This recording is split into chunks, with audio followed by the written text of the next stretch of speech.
is my take on a painting that John William Waterhouse did in like the 1820s, I believe, of Circe, called Circe Invidiosa, I think.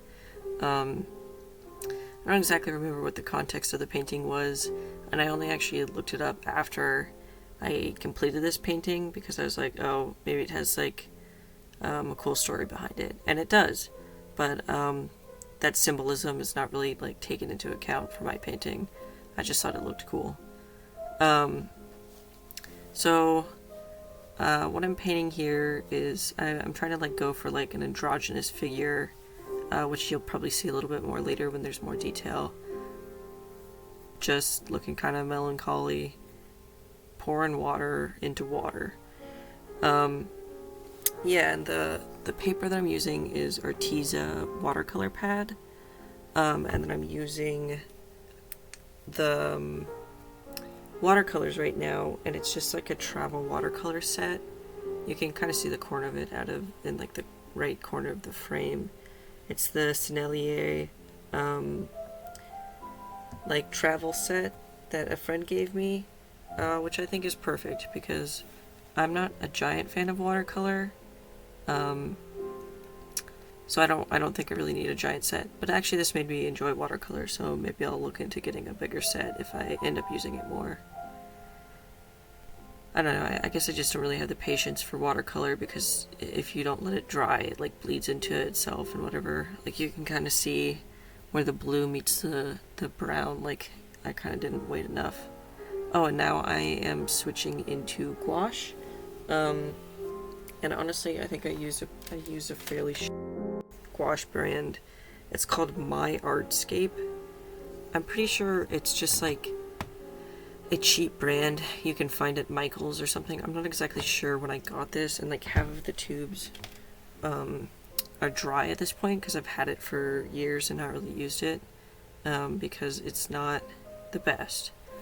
But something that I use to improve it is I have a giant tube of golden acrylic white paint, and someone mentioned at one point to me that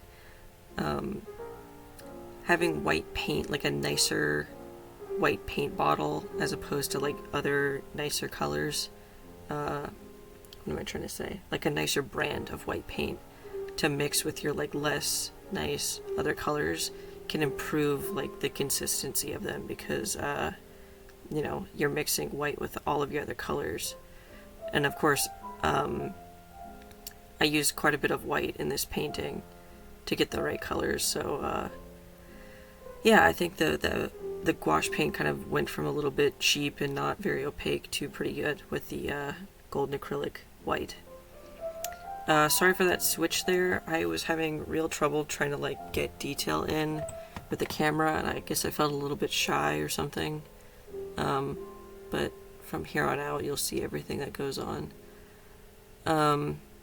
And this is not the final detail that I put on the person. But yeah, now you can kind of see, like, I was going for, like, you know, vague androgyny. I don't know if I really achieved that, but I did try. I really like the green and the blue in the water. I think it looks really pretty. Trying to do the water was very hard for me, just because water has, like, so many different shapes, highlights and darknesses, and it's kind of hard to figure out what to do. I don't know if I really did it well in the end. I guess you'll see in a sec, but I think it works for this painting, and it's certainly a step in the right direction because I've never really done painting with water like this before, so yeah. Oh yeah, and you can see the paint is in that like kind of like white tin. It's actually like a stay wet palette without like the stay wet part in it, like the sponge.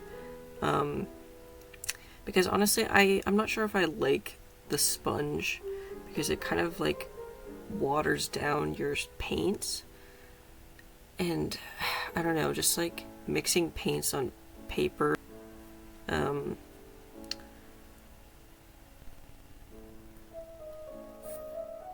I don't know.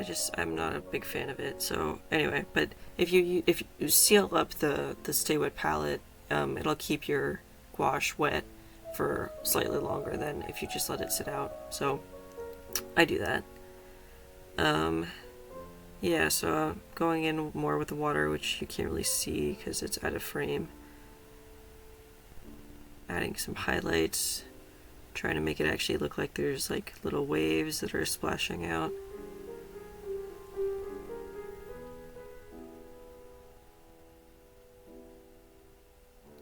Speaking of which, with the human, like at first I was mixing the paint way too dark just because it was on like a white background.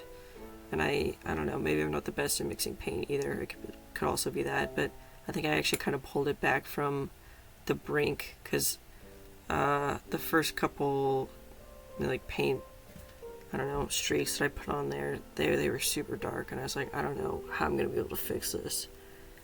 But I think it looks pretty good now.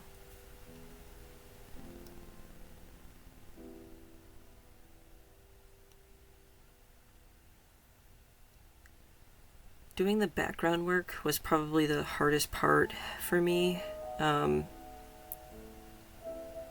don't know, I guess you can decide for yourself, but I think I might have cheaped out on it a little bit, but I just kind of wanted to get it done, and I didn't think it needed to be super, like, distinct, because in the actual painting that I'm, like, kind of, like, emulating, it's not super distinct. It's just kind of, like intentionally left vague, I think. And he was painting way bigger than I'm painting this. I definitely need to get bigger paper. I just, like, this is what I had on hand. That would work for this. But I actually really like it. I think how I got these colors that I'm using for the background is I pretty much just mixed the existing colors on my palette, so I wasn't introducing any new colors to the palette. So I think it blends well with the rest of the piece, and like, you know, the stuff that I want to stand out is standing out, instead of like the background being way too detailed and like standing out instead of it. So I think that was pretty smart of me, if I do say so myself. Yeah, just trying to make the trees more distinct. I started adding a lot of water to the paper here, just to like, I was like using up the last bit of paint, and trying to do like larger washes, so that caused the paper to buckle a little bit, but I don't think it's too bad. I think it's like manageable in the end.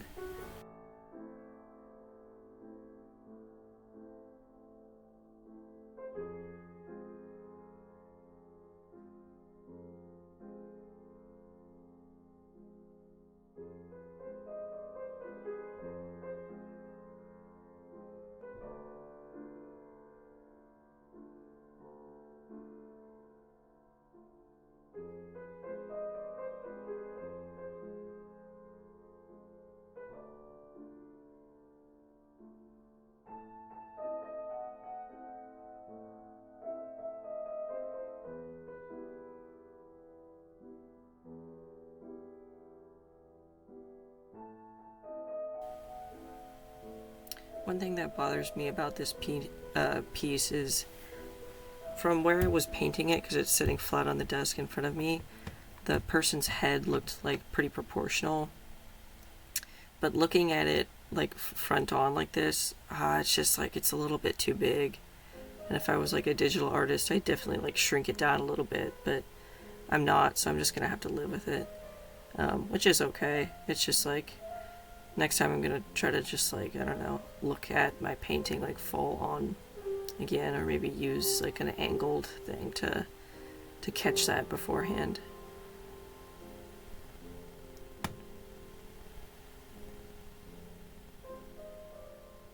Here I'm trying to cover up the mistakes of over painting onto the water. I think it worked kind of well. You can't really tell as much anymore. Adding some darker highlight or darker shadows, much needed in the background. I think the shadows are really what bring a piece together. If you don't have good shadows, the piece is just so washed out.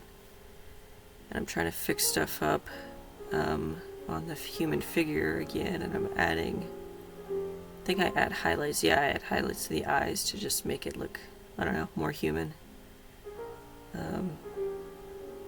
Yeah, just fiddling around basically at this point.